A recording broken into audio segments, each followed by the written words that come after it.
வணக்கம். இன்னைக்கு இந்த வேலை பத்தி பார்க்க போறோம் அப்படின்னு வந்து பாத்தீங்கன்னா, உங்களோட ஐபோன்ல இருக்கக்கூடிய ஆப்புக்கு வந்து பாத்தீங்கன்னா ஃபேஸ் ஐடி வந்து எப்படி வந்து எனேபிள் பண்றது அப்படிங்கறத இன்னைக்கு இந்த வீடியோல வந்து பார்க்க போறோம். டே டு டே லைஃப்ல வந்து பாத்தீங்கன்னா மொபைல் போன்ஸ் வந்து அதிகமா பயன்படுத்த ஆரம்பிச்சிட்டோம். அது மட்டும் இல்லாம நம்மளுடைய நிறைய இன்ஃபர்மேஷன்ஸ், அதாவது உங்களுடைய டாக்குமெண்ட், ஆதார் கார்டு, இந்த மாதிரி பேன் கார்டு, இந்த மாதிரி இன்ஃபர்மேஷன்ஸ் எல்லாமே வந்து பாத்தீங்கன்னா நீங்க வந்து போட்டோ எடுத்தோ உங்களோட போன்ல வந்து நீங்க வந்து சேவ் பண்ணி வச்சிருப்பீங்க. அது மட்டும் இல்லாம நீங்க வந்து இம்பார்ட்டன்டான இன்ஃபர்மேஷன்ஸ் வந்து பாத்தீங்கன்னா உங்களோட ப்ரௌசர்ஸ்ல வந்து நீங்க வந்து சர்ச் பண்ணிட்டு இருப்பீங்க. அதுக்கப்புறம் வாட்ஸ்அப்ல நீங்க வந்து முக்கியமான நபர்களோட வந்து பாத்தீங்கன்னா சேட் பண்ணிட்டு இருப்பீங்க. இந்த மாதிரி உங்க மொபைல்ல இருக்கக்கூடிய ஆப்பை வந்து யாரும் வந்து உங்களோட அனுமதி இல்லாம ஓபன் பண்ணி பார்க்க முடியாம இருக்கிறதுக்கு வந்து பாத்தீங்கன்னா நீங்க வந்து உங்களுடைய போன்ல வந்து பர்டிகுலர் ஆப்புக்கு வந்து பாத்தீங்கன்னா ஃபேஸ் ஐடி வந்து எனேபிள் பண்ணிக்க முடியும். அதை வந்து எப்படி எனேபிள் பண்றது அப்படிங்கறத இன்னைக்கு இந்த வீடியோல வந்து நம்ம பார்க்க போறோம். வீடியோக்குள்ள போறது முன்னாடி மறக்காம சப்ஸ்கிரைப் பட்டனை கிளிக் பண்ணிட்டுங்க, மறக்காம பெல் ஐகானை கிளிக் பண்ணிட்டுங்க.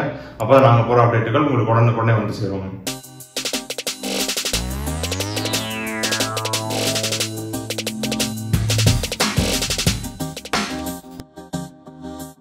ஐபோன் 18ல வந்து பாத்தீங்கன்னா ஒரு அப்டேட் வந்து கொண்டு வந்திருக்காங்க. அது என்ன அப்படின்னு வந்து பாத்தீங்கன்னா, உங்களோட ஐபோன்ல இருக்கக்கூடிய எல்லா ஆப்புக்கும் வந்து பாத்தீங்கன்னா நீங்க வந்து ஃபேஸ் ஐடியை வந்து எனேபிள் பண்ணி வச்சுக்க முடியும். அதாவது வந்து பாத்தீங்கன்னா உங்க மொபைல்ல இருக்கக்கூடிய ஒவ்வொரு ஆப்புக்கும் எந்தெந்த ஆப்புக்குலாம் நீங்க வந்து லாக் பண்ணி வைக்கணும் அப்படின்னு நினைக்கிறீங்களோ அந்த ஆப்புக்குலாம் வந்து பாத்தீங்கன்னா நீங்க வந்து ஃபேஸ் ஐடியை வந்து ஈஸியா எனேபிள் பண்ணி வச்சுக்க முடியும். அந்த உங்களுடைய ஃபேஸ் ஐடி இல்லாம அந்த ஆப்பை வந்து யாருமே வந்து பாத்தீங்கன்னா ஓபன் பண்ணி பார்க்க முடியாது. உங்களோட முகத்தை போன்ல காமிக்காம வந்து பாத்தீங்கன்னா அந்த ஆப்பை வந்து யாருமே வந்து பாத்தீங்கன்னா ஓபன் பண்ணி பார்க்க முடியாது.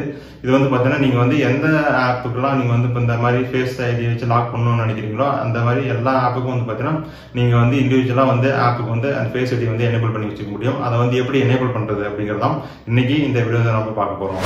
விரும்பக்கூடிய ஆப்புக்கு எப்படி வந்து ஃபேஸ் ஐடியை வந்து எனேபிள் பண்ணுறது அப்படிங்கிறது வந்து பார்க்கலாம். அதாவது ஃபேஸ் ஐடி அப்படிங்கிறது வந்து பார்த்தீங்கன்னா, நீங்கள் ஒரு பர்டிகுலர் ஆப்பை வந்து உங்களை தவிர வேறு யாரும் ஓப்பன் பண்ணி பார்க்கக்கூடாது அப்படின்னு நினச்சிங்கன்னா அந்த ஆப்பை வந்து பார்த்தீங்கன்னா நீங்கள் வந்து ஃபேஸ் ஐடி பார்த்து எனேபிள் பண்ணி வச்சுக்கலாம். அந்த ஃபேஸ் ஐடி இருந்தால் மட்டும்தான் வந்து பார்த்தீங்கன்னா அந்த ஆப்பை வந்து ஓப்பன் பண்ணி பார்க்க முடியும். ஃபேஸ் ஐடி அப்படிங்கிறது நம்ம நார்மலாக நம்மளுடைய ஃபோனை வந்து ஓப்பன் பண்ணுறதுக்கு நம்மளோட ஃபேஸை வந்து கேமரா முன்னாடி காமிச்சோம்னா அந்த ஆப்பை வந்து உங்களுக்கு வந்து ஃபோன் வந்து அன்லாக் ஆகும். அதே மாதிரி தான் வந்து பார்த்தீங்கன்னா எந்த ஆப்பை வந்து நீங்கள் வந்து லாக் பண்ணி வைக்கணும்னு நினைக்கிறீங்களோ அந்த ஆப்பை வந்து பார்த்தீங்கன்னா ஃபேஸ் ஐடி போட்டு லாக் பண்ணி வச்சுக்கலாம். நார்மலாக வந்து ஐஃபோனில் வந்து பின் என்டர் பண்ணுற மாதிரி இருக்கும். அதுக்கப்புறம் வந்து பார்த்தீங்கன்னா இப்போ வரக்கூடிய எல்லா ஃபோன்லேயும் வந்து பார்த்தீங்கன்னா ஃபேஸ் ஐடி வந்து வருது. அதாவது உங்களோட மூஞ்சை வந்து ஃபோன் முன்னாடி காமிச்சிங்க அப்படின்னாவே ஃபோன் வந்து அன்லாக் ஆகிற மாதிரியான ஆப்ஷன்ஸ் வந்துருக்கு. இது வந்து நீங்கள் வந்து ஆப்புக்கும் வந்து பார்த்தீங்கன்னா எனேபிள் பண்ணி வச்சுக்கலாம். மேக்ஸிமம் வந்து ஃபோன்பே இந்த மாதிரி ஆப்லாம் டிஃபால்ட்டாகவே எனேபிள் பண்ணி வச்சுக்கிற மாதிரி இருக்கும். இப்போ வந்து பார்த்தீங்கன்னா நீங்கள் வந்து உங்களுக்கு தேவைப்படக்கூடிய ஆப்புக்கு நீங்களே வந்து ஃபேஸ் ஐடி வந்து லாக் பண்ணி வச்சுக்கலாம்.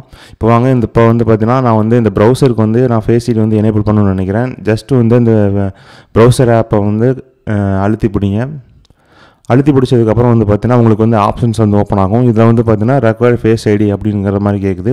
இதில் வந்து பார்த்தீங்கன்னா நீங்கள் ஃபேஸ் ஐடி அப்படிங்கிறத கொடுத்துட்டீங்க அப்படின்னா உங்களுக்கு வந்து பார்த்தீங்கன்னா ஃபேஸ் ஐடி வந்து எனேபிள் பண்ணுறதுக்கான ஆப்ஷன் வந்து ஸ்க்ரீனில் வந்து ஓப்பன் ஆகும். ரெக்வயர்ட் ஃபேஸ் ஐடி அப்படின்னு கொடுத்துட்டிங்கன்னா வந்து பார்த்தீங்கன்னா இந்த ஆப்புக்கு வந்து ஃபேஸ் ஐடி வந்து எனேபிள் ஆகிடுச்சு. இப்போ வந்து நான் இந்த ஆப்பை வந்து ஓப்பன் பண்ணணும் அப்படின்னு நினச்சேன்னா என்னோடய ஃபேஸ் ஐடி இருந்தால் மட்டும்தான் உங்களுக்கு வந்து பார்த்தீங்கன்னா இந்த ஆப் வந்து ஓப்பன் ஆகும். உங்களை தவிர வேறு யாராச்சும் இந்த ஆப்பை வந்து ஓப்பன் பண்ணணும்னு நினைக்கிறாங்க அப்படின்னா அதுக்கு வந்து பார்த்தீங்கன்னா அந்த ஆப் வந்து ஓப்பன் ஆகாது. இப்படி தான் உங்களுக்கு வந்து காமிக்கும். அதாவது ரெக்கார்டு ஃபேஸ் ஐடி ரெக்கார்டு அப்படின்னு சொல்லி காமிக்கும். ஜஸ்ட் வந்து உங்கள் ஃபேஸை காமிச்சா மட்டும்தான் இந்த ஆப் வந்து ஓப்பன் ஆகும். அப்படி இல்லைன்னா வந்து பார்த்தீங்கன்னா உங்களுக்கு வந்து இந்த ஆப் வந்து ஓப்பன் ஆகாது. இந்த மாதிரி வந்து பார்த்தீங்கன்னா உங்களோட ஐஃபோனில் நீங்கள் வந்து எந்தெந்த ஆப்புக்கெலாம் அவங்க வந்து லாக் பண்ணணும் அப்படின்னு நினைக்கிறீங்களோ இந்த மாதிரி எல்லா ஆப்புக்கும் நீங்கள் வந்து இந்த மாதிரி ஆப்ஷனை யூஸ் பண்ணி எனேபிள் பண்ணி வச்சுக்கலாம். உங்களோட ஃபேஸ் ஐடி இல்லாமல் அந்த ஆப்பை வந்து யாருமே வந்து ஓப்பன் பண்ணி பார்க்க முடியாது. இன்னைக்கு இந்த வீடியோ உங்களுக்கு பிடிச்சிருக்குன்னு நினைக்கிறேன். தொடர்ந்து இதே போல நிறைய வீடியோக்கள் வர இருக்கு. உங்களுக்கு ஏதாவது வீடியோக்கள் தேவைப்பட்டா கீழே வந்து கமெண்ட் தெரியப்படுத்துங்க. எங்களை சோசியல் மீடியா ஃபாலோ பண்ணணும். கீழே டிஸ்கிரிப்ஷன் லிங்க் இருக்கு, கிளிக் பண்ணி லைக் பண்ணுங்க, ஃபாலோ பண்ணுங்க, மற்ற சேனல் வந்து சப்ஸ்கிரைப் பண்ணுங்க. நன்றி, வணக்கம்.